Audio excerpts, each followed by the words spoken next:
एक छोटे से गांव में, जहां दूर तक फैले खेत सुंदरबन के घने जंगलों से मिलते थे, वहां की धरती धीरे धीरे बारिश को भूलती जा रही थी।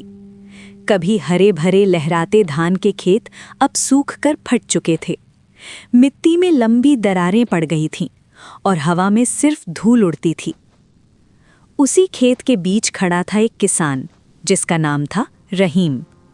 उसकी आंखों में थकान थी, लेकिन उम्मीद अभी भी बाकी थी। ये जमीन सिर्फ खेत नहीं थी, यहीं उसके पिता ने खेती की थी और उनके पिता ने भी। लेकिन आज जब रहीम ने मिट्टी उठाकर हाथ में ली, तो वो धीरे धीरे उसकी उंगलियों से फिसलकर गिर गई। पौधे झुक चुके थे, जैसे किसी चमत्कार का इंतजार कर रहे हों। रहीम के छोटे से कच्चे घर में उसकी पत्नी आमिना चूल्हे के पास बैठी थी। उसने चावल की आखिरी मुट्ठी बर्तन में डाली और हल्की सी मुस्कान के साथ बोली, बारिश जरूर आएगी। लेकिन बाहर आसमान बिल्कुल खामोश था। दिन गुजरते गए, गांव का कुआं सूखने लगा। किसानों के चेहरों पर चिंता बढ़ने लगी। कुछ लोग गांव छोड़ने की बात करने लगे और कुछ ने उम्मीद करना ही छोड़ दिया। लेकिन रहीम हर शाम अपने खेत से दूर उस घने जंगल को देखता रहता, जैसे उन पेड़ों के बीच कोई जवाब छिपा हो। फिर एक रात कुछ अलग हुआ। हवा अचानक भारी और बेचैन लगने लगी। रहीम घर से बाहर निकला। चारों तरफ सन्नाटा था, लेकिन उसके दरवाजे के पास लटकती हवा की घंटी धीरे से बज उठी। हालांकि हवा बिल्कुल भी नहीं चल रही थी।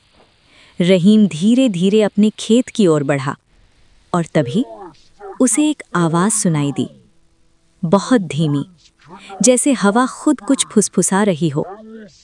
उम्मीद। रहीम अचानक रुक गया। सूखे पौधे हल्के हल्के कांपने लगे। धूल जमीन से उठकर हवा में घूमने लगी।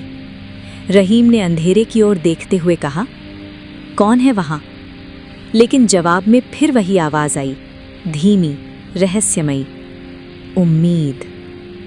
रहीम ने अपनी आंखें बंद कर लीं। उसे अपने पिता की आवाज़ याद आई, जब वो छोटा था और अपने पिता के साथ खेत में काम करता था। उसके पिता कहा करते थे, अगर तुम इस ज़मीन से सच्चा प्यार करोगे तो ये ज़मीन तुम्हारी बात ज़रूर सुनेगी। रहीम की आंख से एक आंसू गिरा और तभी दूर जंगल के पार आसमान में एक आवाज़ गूंजी, गर्जना। रहीम ने ऊपर देखा।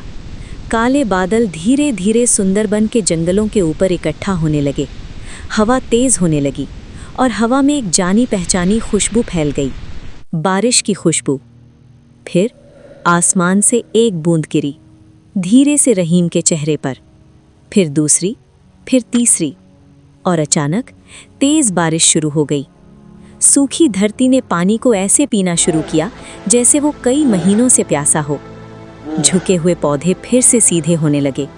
रहीम घुटनों के बल मिट्टी में बैठ गया। उसकी आंखों में आंसू थे, लेकिन चेहरे पर मुस्कान भी। अल्हम्दुलिल्लाह, उसने धीरे से कहा। उसी समय आमिना भी घर से दौड़ती हुई आई और बारिश में हंसने लगी।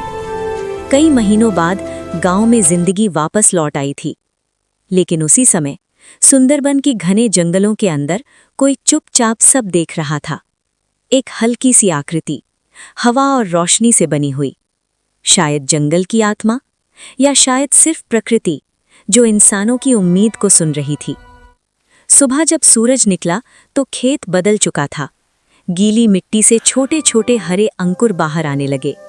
रहीम घुटनों के बल बैठकर उन्हें देखता रहा। फसल इस साल बहुत बड़ी नहीं होगी, लेकिन उतनी जरूर होगी जिससे जिंदगी आगे बढ़ सके। और आज भी जब कभी सुंदरबन के जंगलों से होकर हवा गुजरती है, रहीम कुछ पल के लिए रुक जाता है और ध्यान से सुनता है, क्योंकि उस हवा में आज भी कभी-कभी एक धीमी सी आवाज सुनाई देती है, उम्मीद।